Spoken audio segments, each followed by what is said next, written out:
वक्फ बोर्डाला 10 कोटींचा निधी देण्यावरून संघ आणि विश्व हिंदू परिषदेची भाजपावर नाराजी। निधी तातडीने रद्द करण्याची मागणी, तर वक्फ बोर्डाला निधी देण्यामागे मजबुरी काय? विश्व हिंदू परिषदेचा सवाल।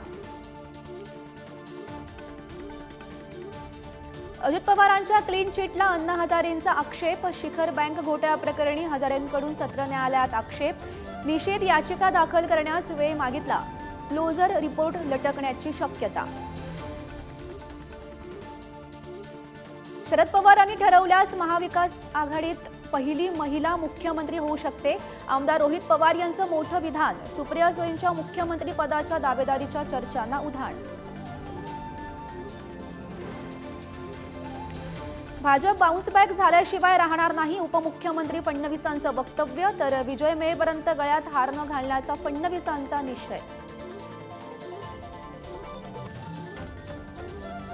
अग्निपथ योजनेबाबत केंद्र सरकार फेरविचार करणार। 10 मंत्रालयांच्या सचिवांना योजनेचा अभ्यास करण्याचे आदेश। येत्या 18 जूनला अहवाल सादर होणार। विधानसभा निवडणुकीसाठी भाजपाची जोरदार तयारी। दादरमध्ये आज महत्त्वाची बैठक। प्रत्येक जिल्ह्यातील पदाधिकाऱ्यांना फडणवीस आणि बावनकुळे मार्गदर्शन करणार।